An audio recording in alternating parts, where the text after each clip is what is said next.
గురూజీ ఇంకొక విషయం ఏంటి అంటే మనము సాధన అన్నది చేస్తుంటాం భక్తి మార్గం వైపు. కానీ ఒక్కొక్కసారి భగవంతుడిని నమ్మడము అంటే మనకి గజేంద్ర మోక్షం మనం విన్నప్పుడు ఇంక నువ్వే శరణు సర్వస్య శరణాగతి అన్నది ఎప్పుడైతే అది చూపిస్తాడో వెంటనే తనని తాను మర్చిపోయి వైకుంఠం నుంచి శ్రీ మహావిష్ణువు వచ్చేసారని చెప్తూ ఉంటారు కదా. అయితే భగవంతుడిని నమ్మడం అంటే కృష్ణుడిని నమ్మడం అంటే ఆ నమ్మకం అన్నది ఎక్కడి నుంచి ఉండాలి? కృష్ణుడే చెప్తాడు కర్మ చెయ్యండి అని. ఏమీ చేయకుండా నేను భగవంతుడిని నమ్ముతానంటే మన పనులు జరగవు. అంటే కర్మ చేసిన తర్వాత నమ్మాలా, కర్మ చెయ్యడానికే నమ్మాలా? భగవంతుడి మీద నమ్మకం అంటే మనం ఎక్కడి నుంచి మొదలు పెట్టాలి? కైనా జీవితాంతం కూడా దేవుడా నాకు లాటరీ ఇవ్వు, లాటరీ ఇవ్వు, లాటరీ ఇవ్వు, లాటరీ ఇవ్వు, లాటరీ ఇవ్వు, లాటరీ ఇవ్వు అని ప్రార్థన చేసేవాడట. అయితే వాడికి ఒక్కసారి కూడా లాటరీ తాగలేదు, శరీరాన్ని వదిలేశాడు. దేవుడి దగ్గరికి వెళ్ళి దేవుడిని కలిసాడు. నేను జీవితాంతం నీకు ప్రార్థన చేశాను, నాకు లాటరీ ఇవ్వు అని. ఒక్కసారి కూడా ఇవ్వలే, ఏంటి అన్యాయం అని అంటే, అరే నేను ఇద్దాం అనుకున్నా కానీ కనీసం నువ్వు టికెట్ కొంటే కదా ఇచ్చేది అని అన్నాడు. కాబట్టి అలా God helps who help themselves అనే విని ఉంటారు మీరు ఈ విషయాన్ని. ప్రయత్నం ఆపాలి అని చెప్పట్లేదండి, మీ ప్రయత్నము మీరు చేస్తూ భగవంతుడి పైన నమ్మకంతో చెయ్యండి ప్రయత్నము. కాబట్టి మనకి భగవంతుడి పైన అవశ్య రక్షసి ఇది విశ్వాసో, ఆయన నన్ను రక్షిస్తాడు, ఆయనే చేసేవాడు, ఆయనే చేయిస్తున్నది, నా బలం కాదు. గజేంద్రుడికి ఏమైందండి? నా బలం అన్నంతసేపు మొదలు పట్టుకుంది. అయ్యా నాకు ఇంకేం తెలీదు, నువ్వే వచ్చి కాపాడు అన్న వెంటనే ఆయన వచ్చేసాడు. ఈ రియలైజేషన్ గజేంద్రుడికి అన్ని సంవత్సరములు బాధ పడ్డాక తెలిసినది. ఆ కథ విని కానీ మనం ఇప్పటి నుంచే స్వామి నేను నీ యొక్క సేవగా అన్ని బాధ్యతాయుతంగా చేస్తాను, కానీ చేయించే శక్తి నీదే కదా.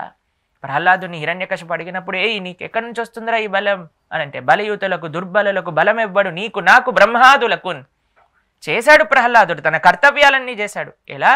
స్వామి ఇస్తున్నాడు ఈ బలము అని తెలుసుకుంటూ చేస్తున్నారు. ఈ స్పృహ భక్తి ఈజ్ నాట్ అబౌట్ ఎక్స్టర్నల్. అంటే నేను ఇప్పుడు ఏం చేయటం మానేస్తా, నేను జస్ట్ ఇలా ఇలా ఇలా హరే కృష్ణ అనుకుంటా అంతా నా దగ్గరికి వచ్చేస్తుంది కాదండి. మనం మన బాధ్యతల్ని బ్రహ్మాండంగా చేస్తాం, కానీ చేసేవాడు ఆయన. పలికెడిది భాగవతమట, పలికించు విభుండు రామభద్రుండట, నే పలికిన భవహరమగునట. మనం చేస్తాం as what? As an instrument of God. అది మర్చిపోకూడదు. అదే భక్తి అని అంటే, అదే రహస్యం. కాబట్టి మన కర్మ చేస్తూ ఉండటము అన్నది ఎప్పుడైతే మొదలు పెడతామో అదే నమ్మకంతో. కర్మ మన కోసం చేయొద్దు, కర్మ భగవంతుడి కోసం చేయాలి. అందుకే అంటాం కదా, కాయేన వాచా మనసా ఇంద్రియేవ మొత్తం నారాయణాయేతి సమర్పయామి. ఆ భావన కేవలం శ్లోకంలో కాదు, జీవితంలో ఉండాలి. స్వామి నేను ఇప్పుడు వర్క్ చేస్తున్నా అని అనుకోండి. సపోజ్ సంబడి ఈజ్ వర్కింగ్, ఈ ద్రవ్యాలను నేను సంపాదన చేశాను, ఎందుకు?